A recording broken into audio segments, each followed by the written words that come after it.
That's the largest locomotive ever built, so it's something to see. It'll be something to see when it comes back to life. Train enthusiast Ed drove all the way out from Phoenix, Arizona, just to get a glimpse of the Big Boy 4014.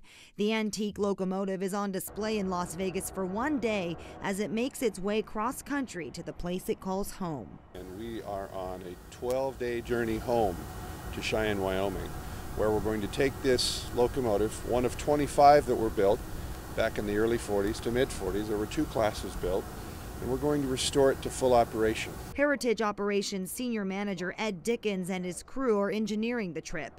Dickens says the Big Boy was the most technologically advanced steam locomotive of its time.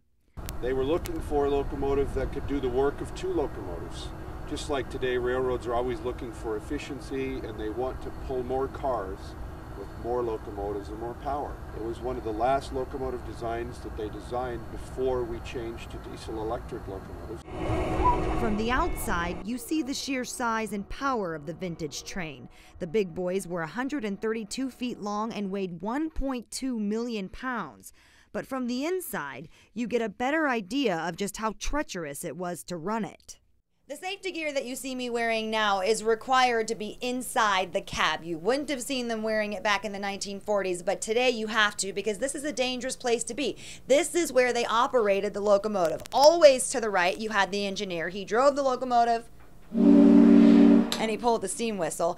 Always to the left, you have the fireman, and his job was to make sure the firebox, which you see here, was full of coal and burning hot. Every 3 hours, you were looking for 28 tons of coal and 25,000 gallons of water.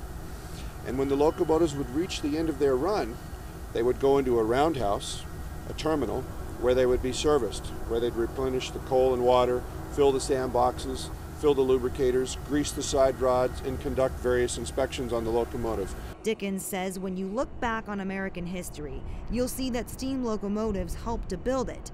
And he says it doesn't get any more distinguished than the Big Boy 4014.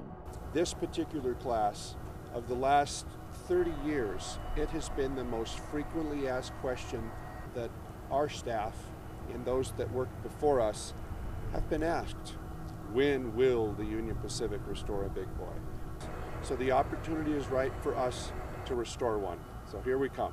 So the Big Boy is going to be on display for the entire day. It leaves tomorrow morning. That's Thursday at around 7:30. Anyone can come down and check it out. It's at the Union Pacific Rail Yard right off of Charleston and Grand Central Parkway.